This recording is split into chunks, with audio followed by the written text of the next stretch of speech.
Bonjour à ceux qui nous rejoignent. Donc, je suis heureuse de déclarer ouverte cette deuxième session sur le confort d'été, quelles solutions mettre en œuvre, comment intégrer la notion de résilience. Après une première session large qui nous a permis de prendre connaissance du contexte et puis déjà de commencer à aborder des réponses avec la réglementation thermique et puis ces pistes de matériaux locaux au Sénégal, je vous propose de plonger directement dans des projets très concrets. Donc, tout d'abord, Zakaria Sadik, donc référent certification HQE et directeur général du cabinet d'ingénierie Alto Eco au Maroc, va nous présenter différents projets HQE. Ensuite, Antoine Perrault, architecte à La Réunion, va nous présenter un projet particulier, un quartier, cette fois-ci, la ZAC Beau Séjour, qui est un quartier qui a vocation à accueillir à terme près de 20 000 personnes, donc une réalisation très intéressante. Et ensuite, Wafa Ouamde, qui nous vient de Jordanie, va aborder plutôt des sujets liés à la gestion de l'eau dans une région qui est particulièrement aride. Zakaria, je te laisse démarrer. Très bien, je vais récupérer le... Et je te donne, donc c'est le petit bouton vert. Merci. Bonjour. On va continuer sur l'atelier avant, donc je ne vais pas revenir sur la réglementation marocaine parce que je vais parler de projets de certification HQE au Maroc. Ça marche pas. Alors donc, il y a la réglementation thermique au Maroc qui impose des garde-fous en termes d'isolation thermique des différentes parois. Merci. Des différentes parois, murs, toitures et planchers selon les régions. Donc ici, il y a un petit résumé rapide. Cette réglementation elle est en deux parties. Une partie prescriptive qui se limite à exiger des garde-fous et une partie performantielle qui exige la mise en place d'une simulation thermique dynamique. On passe la différence entre les deux dès qu'un taux de vitrage moyen des quatre façades ou des façades d'un bâtiment dépasse les 45%, il faut faire une simulation thermique dynamique. Donc la réglementation malheureusement n'est pas, je dirais, appliquée complètement sur le terrain par l'ensemble des acteurs qui ne sont concernés. La mise en place de démarches environnementales et certifications comme la HQE exige bien sûr dans ses prérequis la mise en place de l'efficacité énergétique et donc la simulation thermique dynamique avec des indicateurs sur le besoin bioclimatique, sur la consommation des différents postes énergétiques. Et donc le développement des projets certifiés HQE au Maroc a permis au secteur surtout le secteur privé qui porte ce marché, à se conformer à des exigences qui dépassent la réglementation thermique au Maroc. Donc plusieurs projets dans différentes régions climatiques du Maroc, ce qui permet de pouvoir capitaliser et savoir un peu les solutions qu'on peut mettre en place. Donc on a des IGH, des bâtiments dans des climats comme à Marrakech, des climats chauds, aussi des bâtiments dans des climats un peu froids parce qu'il y a de la montagne, il y a la neige, donc on est aussi confronté dans une petite partie des territoires marocains à la problématique du froid. Et après on a toute la côte bien sûr méditerranéenne et la côte atlantique où les températures sont un peu plus clémentes. La problématique à laquelle on est confronté dans la problématique de confort thermique, c'est les apports internes. En effet, il fait chaud à l'extérieur, le soleil est présent, c'est un atout climatique, énergétique pour les énergies renouvelables, mais la problématique à laquelle on est confronté, c'est surtout les apports internes, et donc on est de plus en plus confronté à des bâtiments qui sont des thermos, parce que dès qu'on commence à les isoler, on garde les températures, les calories à l'intérieur des bâtiments. Et parmi les solutions qu'on a commencé avec les différentes simulations thermiques dynamiques développées sur des projets HQE, parmi les solutions qu'on a commencé à faire, c'est par exemple, ne pas recourir à des façades, à des doubles façades, notamment sur la façade nord, qui peuvent permettre bien sûr d'atténuer l'échange thermique entre l'intérieur et l'extérieur, parce que cette double façade devient elle-même, avec l'effet de serre, un tampon qui augmente la température d'échange entre l'espace intérieur et l'espace extérieur. Donc les pertes, au lieu d'être en contact avec une température extérieure, par exemple, de 30 degrés, on est en contact avec une température extérieure dans la lame d'air de près de 35 degrés. Donc des besoins de déperdition dans le cadre de la clim qui sont plus importantes. Et c'est surtout la climatisation qui est problématique pour nous. Donc des bâtiments, on peut se permettre de chauffer, d'augmenter la période de chauffage, qui est très très limitée dans la plupart des bâtiments au Maroc, parce que dans le temps, et de réduire la période de climatisation en permettant ces déperditions thermiques, notamment sur les façades les moins exposées au soleil. D'autres solutions ici, c'est l'isolation par l'extérieur, qui exige une connaissance de pose, des normes techniques à respecter, et qui permet de profiter de l'énergie intérieure, donc des parois. Donc l'énergie elle est importante dans ce type de bâtiment. L'autre élément, le facteur solaire, est la première solution. Après, bien sûr, les protections solaires sur les façades, donc par des casquettes ou autres, ou même de recul de fenêtres. Le facteur solaire est le deuxième élément qui nous permet de réduire de manière très importante les besoins de rafraîchissement à l'intérieur du bâtiment. La couleur des toitures aussi, de tendre vers des couleurs avec un albédo plus faible, donc qui retient moins de température. Et après, on a commencé à recourir à tout ce qui est technologie, donc des bâtiments avec de la gestion asservie selon les conditions climatiques extérieures, notamment pour les stores. Et on arrive à des gains selon la norme, donc les calculs simulation thermique dynamique selon la norme HRAE 90.1-2010, à des gains autour de 32%, où le poste climatisation et éclairage sont les premiers postes sur lesquels on a des gains importants.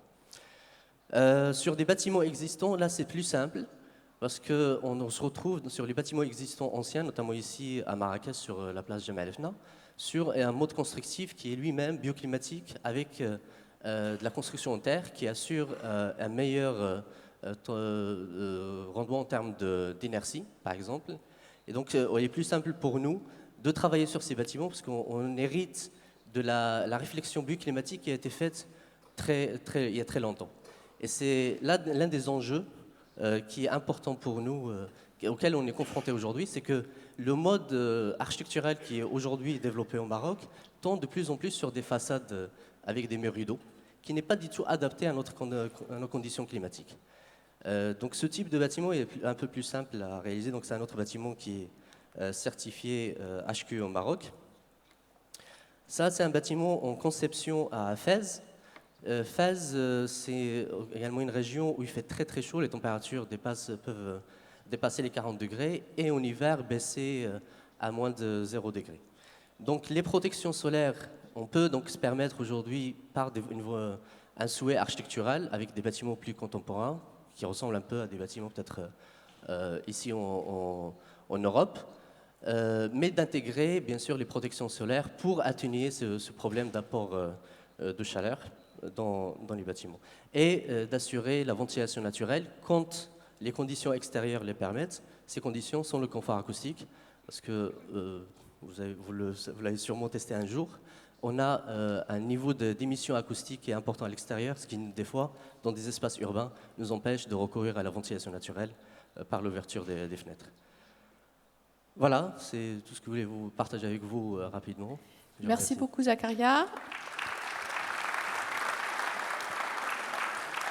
Donc cette fois-ci, on va garder un petit peu de temps pour des questions du public. Donc si vous avez des questions, je vous propose de les garder pour tout à l'heure, donc une fois que nos trois intervenants se seront exprimés.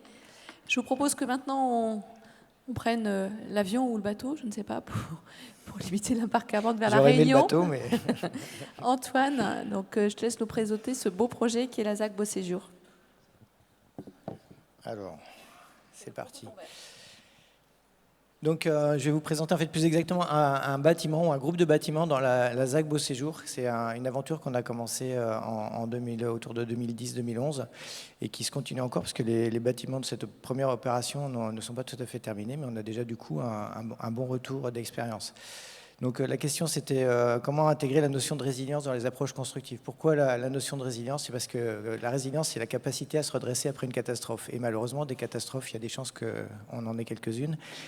Et c'est au bout de combien de temps un bâtiment il est de nouveau opérationnel après une catastrophe. Et plus on aura de systèmes actifs, plus ça sera compliqué de le remettre en fonctionnement. Donc l'idée, c'est de ne pas avoir de système actif, ou en tout cas d'en avoir le moins possible en fonction des contextes dans lesquels on va se trouver. Et il se trouve qu'à La Réunion, avec des températures moyennes maximales au niveau de la côte de 32 degrés, on arrive à se passer de systèmes actifs dans certains cas, et c'est ce que je vais vous présenter maintenant. Et pourquoi 32 degrés? Vous allez me dire, on n'est pas vraiment en confort, mais parce qu'on utilise, comme ça a été développé tout à l'heure, la ventilation naturelle qui permet de baisser la température ressentie d'environ 4 degrés si on arrive à avoir une vitesse d'air de l'ordre de 1 mètre par seconde, et ça va être notre Graal.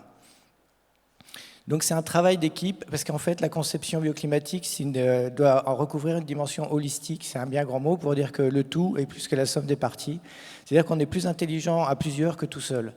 Et c'est l'illustration de ce projet-là, c'est une aventure humaine dans laquelle la maîtrise d'ouvrage, la maîtrise d'œuvre doivent travailler de concert et accessoirement, et ce n'est pas un accessoire en l'occurrence, grâce à l'aide aussi d'interventions extérieures non négligeables, qui est en l'occurrence l'ADEME, qui m'a fait le plaisir de m'inviter ici et me donner l'occasion en fait de faire un retour au pays, parce que ça fait 30 ans que j'ai quitté cette région, où j'ai grandi, à 50 km d'ici, j'ai fait mes études en prépa à Angers, donc c'est assez émouvant pour moi, et je les en remercie. Je rentre dans le vif du sujet, donc tout d'abord, il faut que, quand on fait une conception bioclimatique en milieu tropical, il faut s'attacher à avoir une orientation optimisant la ventilation. Et c'est l'éternelle question, qu'est-ce qu'on fait? On se protège d'abord du soleil, on utilise la ventilation naturelle? La réponse, ça va être simple, pas de bras, pas de chocolat. Pas de vent, pas de vent. On ne sait pas créer le vent, par contre, on sait se protéger du soleil. Donc, en milieu tropical humide, on va privilégier l'orientation pour optimiser la ventilation naturelle.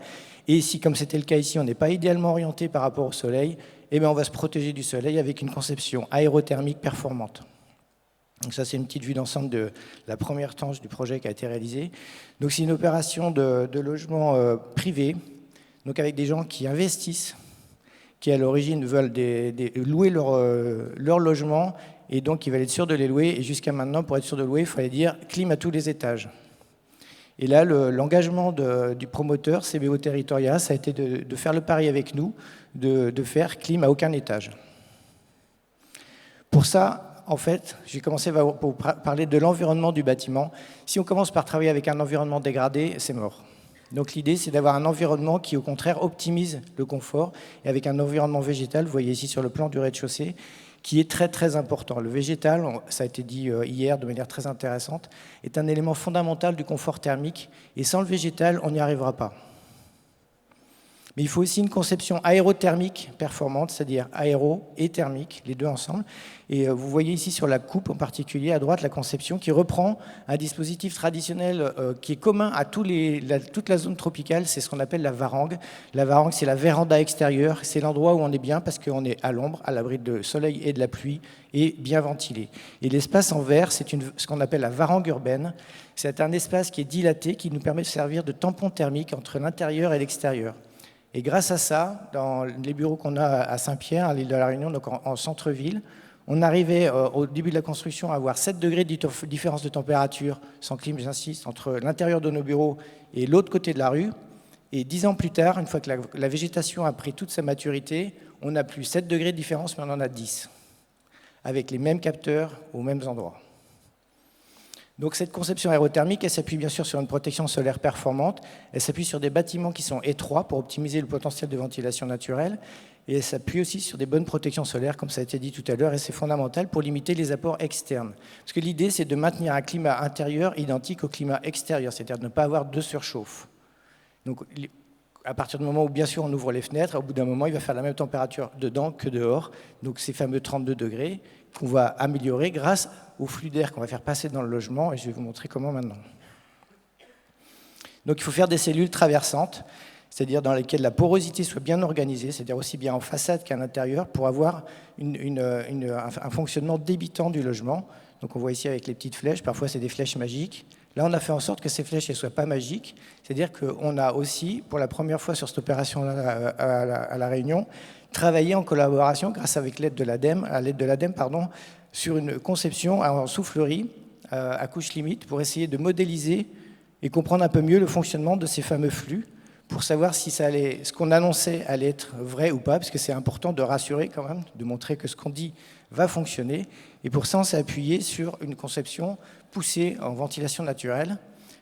Mais la première chose à s'assurer, c'est qu'on a un potentiel de ventilation, c'est-à-dire que c'est bien beau d'avoir un bâtiment qui fonctionne en ventilation naturelle, mais s'il est mal orienté, si la donnée vent en particulier n'est pas bonne, c'est mort. Donc là, on a fait d'abord un travail de recalage de la donnée vent, et c'est fondamental, c'est-à-dire qu'il faut que votre donnée vent soit fiable et fiabilisée sur le site où vous travaillez. À La Réunion, il y a énormément de microclimats. À 30 km de distance, vous pouvez avoir un vent totalement différent. Donc là, la source fiable, c'était à proximité du site, c'était l'aéroport de Roland-Garros. Et on a transposé, avec une technique mise au point par Jacques Gandemer, qui est un ingénieur aérolique, qui est pour nous le père de la ventilation naturelle en France, et je pense bien au-delà. Et sans lui, on n'aurait rien. Qui s'exprimera dans la session suivante. Donc vous allez faire sa connaissance plus amplement, mais j'insiste, c'est vraiment fondamental cette collaboration qu'il y a eu et qui est bien au-delà maintenant aujourd'hui d'une collaboration. Donc on a refait un recalage climatique de la donnée vent pour s'assurer que le potentiel qu'on avait identifié à la station météo était bien suffisant ou comparable sur le site sur lequel on allait construire. Une fois que ce travail a été fait, on a travaillé sur des concepts qu'on a essayé de valider ensuite en soufflerie. Par exemple, ici, vous voyez un plan de cellules traversantes, où avec le travail en coupe, ça marche le pointeur là?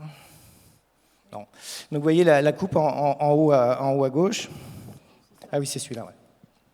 La première idée, c'était parce que souvent on a un problème au niveau des chambres.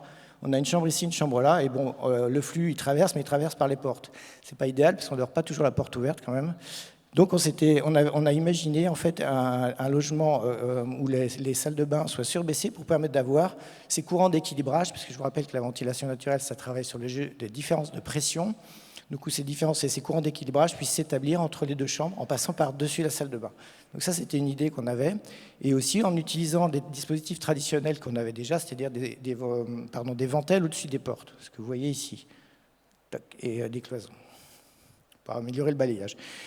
Tout ça, on l'a modélisé, on a fait une maquette physique en soufflerie que vous voyez ici, qui a permis de tester les concepts à l'échelle du bâtiment et après ça à l'échelle de la cellule.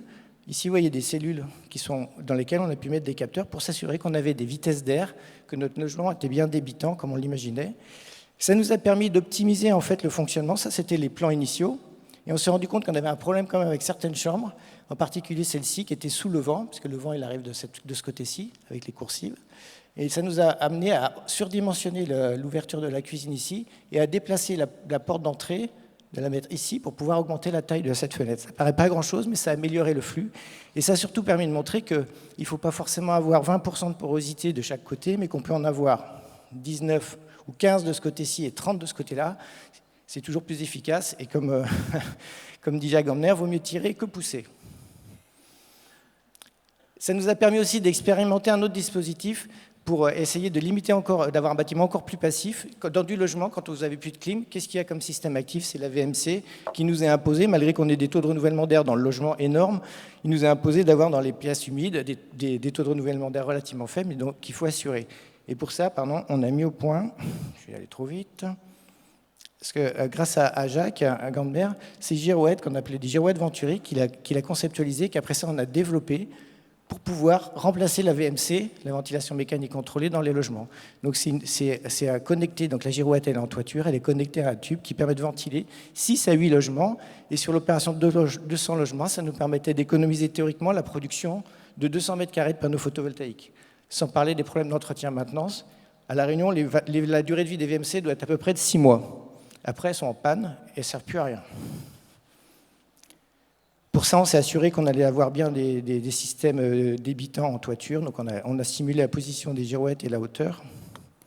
Et pourquoi je vous montre ça? Parce qu'en fait, ce qui est fondamental, c'est qu'il faut qu'on arrête de penser au principe de précaution et qu'on le remplace par le droit à l'erreur.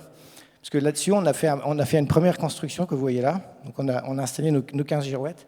Et 6 mois plus tard, il y a un cyclone qui est arrivé et en fait, les vibrations ont fait péter tous les rivets.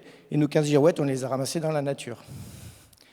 Ça pour dire, c'est qu'on se trompe parfois, mais derrière, on a appris, on a repassé les girouettes en soufflerie avec des vitesses extrêmes et on a validé notre concept. Et aujourd'hui, on a un ATEX, une approbation de technique expérimentale qu'on a obtenue, qui nous permet de garantir que notre système il fonctionne. Alors, je ne vais pas vous parler de la gestion de l'eau, mais c'est fondamental aussi à La Réunion, je vais quand même en parler rapidement. On a des précipitations moyennes qui sont de 2000 à 2000 mm par an, et donc on gère l'eau et on la gère de manière aussi passive, c'est-à-dire qu'on ne la met pas dans des tuyaux, on la garde le plus possible sur le sol en travaillant sur des noues paysagères que vous voyez ici. Ça, c'est à la réalisation.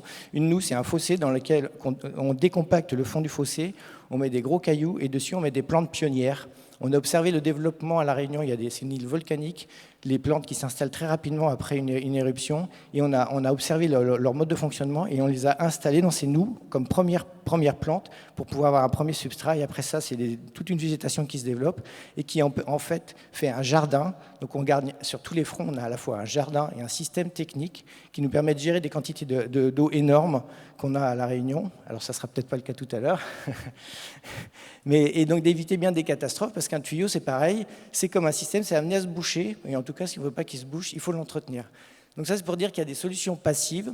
Alors, même si on est dans le cas d'espèces-là, on s'est passé totalement de la climatisation, puisqu'aujourd'hui, il n'y a toujours pas de clim sur ces logements, qui pourtant sont habités depuis plus de 5 ans.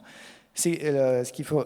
Dans certains cas, l'idée, et c'est peut-être le retour qui peut se faire, et je suis content aussi qu'aujourd'hui, on nous demande comment on fait dans les pays chauds, parce que peut-être que malheureusement, demain, ici aussi, il fera chaud, même si la douceur angevine ne sera peut-être plus tout à fait ce qu'elle était. Et bien, effectivement, une partie de ces solutions-là peut permettre, en tout cas, de diminuer la dépendance énergétique et les besoins en climatisation, qui sont un vrai challenge.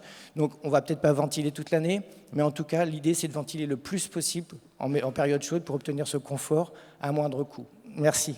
Merci beaucoup, Antoine.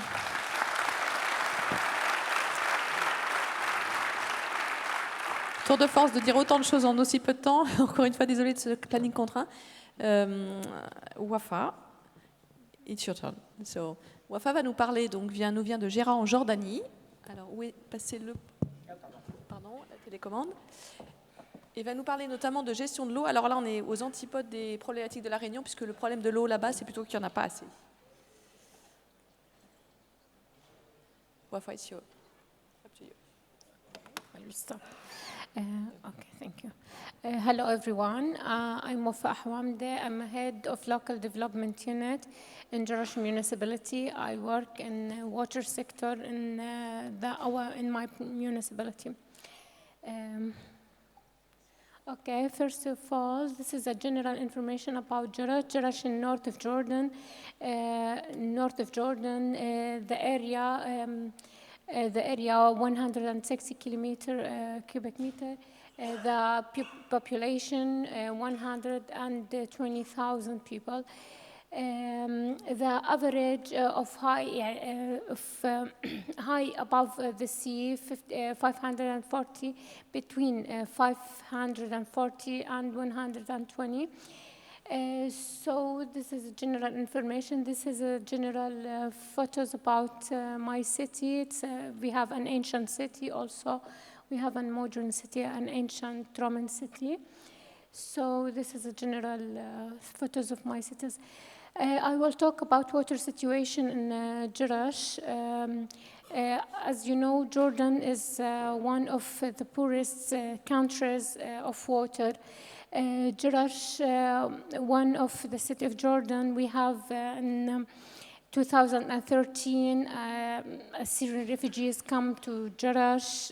About 20% of population was a Syrian refugees, so the demand of water was increased very high, water demand. The total amount, this is some information about the water sector. 48% of total water about groundwater resource, and 16% covered by service by spring water flow. The total annual amount of allocated to local community 240 liter cubic per day. Also,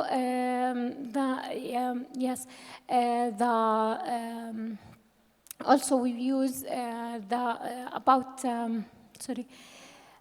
the water pipe system cover all the cities. Also, we have we have some problem in a network, a water networking, which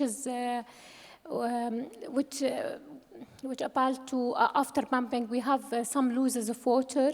So this is a problem as you, sorry. How we will back? This one. Yeah. You want to come back? Yes.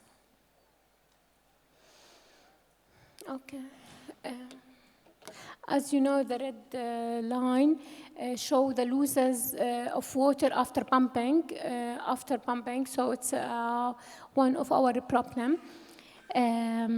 We think in a municipality about a solution of how we will collect another resources of water. We have a problem in water, in rainwater, which do a flooding of water in the street. So we're thinking to use a system of harvesting water, harvesting rainwater by tank in the public garden,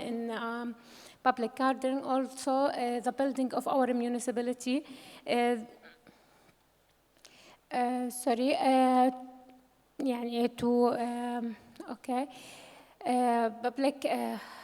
We think about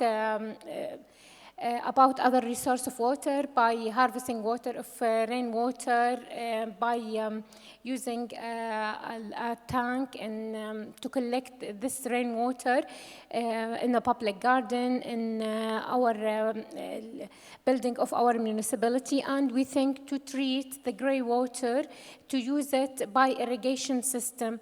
The gray water we start with a building of a municipality to use this water after treatment in irrigation system, about a public garden, also about a green wall in our building in the municipality. This is okay. Yes, the urgent needed to adapt to the consumption of the climate change is through identify sustainable and alternative sources of water. This is the big aim. Also, some measurement taken by the municipality, implementation of experimental skills, installation of a gray rainwater treatment and reuse it in a municipal building and public park. In the new building license, also we have in the new building license the requirement for a rainwater harvesting tank for the house and the building. To get license, you must have a tank to collecting, to harvesting the rainwater. Also encourage citizens to green the roof of the rooftops. This is the area of a project which is shadowed by green. We have a Roman ancient cities. This is the modern cities, and this is the area of our pilot project. Okay, this is some photos about greening the top roof of household to the local community. What's the impact of all of this action? To reduce the water demand, increasing the green area of the city, which is reducing carbon emission. Also empower women economically by encouraging them to grow some plants in her garden. This is in general what we work about water sectors, and we have a summer project, a pilot project of this which is supported by CWE, a Swedish agency of development. Also, we have some funding to start. By CWE, also by REC, which is a regional environmental center in Europe. So we hope this is a pilot project. We hope to cover all the city about all the public building in the city by this idea. Thank you very much, Wafa. Merci beaucoup Wafa donc, pour cet éclairage très complémentaire de ce que nous avaient présenté nos deux premiers intervenants. Il nous reste un peu de temps pour des questions, donc on va faire circuler un micro. Alors, y a-t-il des questions? Il y en a une première là-bas.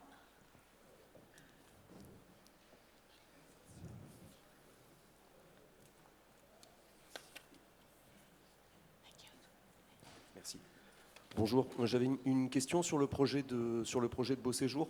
Vu qu'il y a déjà du monde dedans depuis un certain temps, est-ce qu'il y a des retours sur tout ce qui est acoustique, que ce soit en interne sur les logements ou interlogements? Nous, c'est des questions qu'on se pose beaucoup aussi en Guyane sur voilà, c'est le logement social est souvent en ventilation naturelle, et dès qu'on est sur de l'accession, il y a souvent de la clim qui vient s'installer, et un des arguments pour la mettre, c'est pas forcément, enfin il y a la partie température bien évidemment, mais pas que, il y a aussi la partie acoustique. Oui, alors c'est ce qu'on a identifié régulièrement comme un des obstacles à la ventilation naturelle. Alors le contexte de l'opération de Beau Séjour, vous l'avez vu, il est quand même assez particulier. C'est vrai qu'on n'a pas de voie rapide à proximité. On est dans un contexte d'une ZAC qui a été étudiée de manière la plus environnementale possible, et donc on n'a pas peu de problèmes de bruit extérieur, parce qu'on est assez loin de voies à forte circulation. Donc ça, c'est de côté. Après ça, sur les problématiques d'acoustique de logement à logement, bien sûr, au niveau des dalles, murs, etc., on respecte les réglementations nationales, c'est-à-dire qu'on a des degrés d'isolement acoustique qui évitent les transmissions solidiens et des bruits aériens. Il reste uniquement, effectivement, les bruits de logement à logement quand on est sur la varangue, c'est-à-dire sur les 7 espaces extérieurs. Là, effectivement, il y a une notion de vivre ensemble qui doit se mettre en place, parce que si quelqu'un met la radio à fond, ça pose un problème. Mais c'est justement peut-être une des leçons de ce travail-là, c'est que si on a cette notion de vivre ensemble n'existe pas, ça va être compliqué, et la sanction, elle est immédiate, c'est fermer les fenêtres, et fermer les fenêtres, c'est crever de chaud. Donc il faut effectivement qu'il y ait une évolution à ce niveau-là, au niveau des mentalités, parce qu'on ne pourra pas se passer d'ouvrir les fenêtres, et on a décidé de ne pas se passer d'ouvrir les fenêtres. Et globalement, finalement, en tout cas sur cette opération-là, il n'y a toujours pas de clim installé, comme je disais tout à l'heure, et ça fait depuis maintenant 6-7 ans que la première opération a été livrée, et c'est des gens qui sont, je pense, assez exigeants, parce qu'on a eu beaucoup de problèmes au début à expliquer comment ça fonctionne. On disait mais il y a trop de vent, c'était quand même un comble. On leur disait écoutez, s'il y a trop de vent, vous fermez les fenêtres, ça devrait se régler. Donc oui, c'est un des points qu'il faut prendre en compte, et on le prend en compte. On a des solutions, alors qu'on n'a pas développé là, mais qui permettent en fait d'assurer quand même une protection acoustique avec de l'absorption en sous-face des toitures de varangue, en sous-face des dalles. On a développé aussi des systèmes au niveau des protections solaires pour limiter les transmissions, éviter les matériaux trop réverbérants, mais ça reste une préoccupation qu'il faut prendre en compte. Mais bon, il faut faire des choix. En tout cas, à l'usage, ça a l'air de marcher, ce que vous dites de Beau Séjour. Oui, écoutez, là, on fait la dernière opération. Si ça ne marchait pas, on nous aurait demandé de changer de concept. Avec les retours, on n'est pas chez les bisounours. C'est un promoteur. Son objectif, c'est de vendre ses logements et continuer à les vendre. Donc, dans un concept auquel les gens adhèrent plutôt bien. Et ils sont allés assez loin, parce qu'ils proposaient même, tous les gens qui achetaient un logement, ils avaient aussi, en même temps, on leur offrait un vélo électrique pour développer les modes de transport alternatifs. Donc c'est vrai que, encore une fois, c'est un trio, c'est un maître d'ouvrage, une équipe de maîtrise d'œuvre et des entreprises qui tirent tous dans le même sens. Et puis après ça, aussi des collaborations extérieures, comme j'ai expliqué tout à l'heure. C'est fondamental pour la réussite de ce genre de projet. Une autre question ici. Bonjour. Si vous pouvez vous présenter. John Girardot de la région Auvergne-Rhône-Alpes. Moi, j'avais une question sur ce même projet que je trouve bluffant. Parce que par contre, j'ai une interrogation, c'est pour l'avenir. C'est-à-dire que là, il est optimisé pour des vents dominants, une étude de vent que vous avez faite. Mais est-ce qu'avec le changement climatique, il n'y a pas un risque que les masses, les vents dominants changent ou augmentent ou autre, et qui remettent en cause l'orientation optimum actuelle? Alors, il faut bien relativiser l'orientation optimale. Il faut savoir que le vent, ça change en permanence de direction et d'intensité d'à peu près, et par rapport à une direction nominale de plus ou moins 20 à 25 degrés. Donc, vous avez l'orientation optimale, elle est quand même assez relative. Après ça, on est sous un régime d'alizés. Les alizés, ils ne vont pas changer, puisqu'ils naissent de la force de Coriolis, et donc leur direction, elle est quand même assez constante. C'est l'avantage qu'on a dans la zone de convergence intertropicale. Donc à ce niveau-là, pas trop de soucis. Après, élévation de température, sans doute, peut-être. Et alors, on fera toujours de la ventilation naturelle, et puis peut-être que pour une période la plus courte possible, à ce moment-là, on installera la clim, comme c'est déjà nécessaire dans d'autres zones tropicales humides où le climat est un peu plus extrême.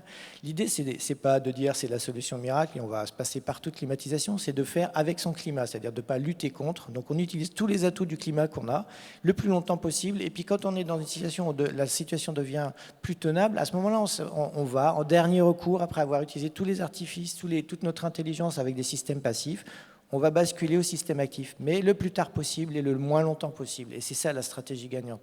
Donc, je ne sais pas comment ça va évoluer demain. Aujourd'hui, ça fonctionne et on va espérer que ça va continuer longtemps comme ça.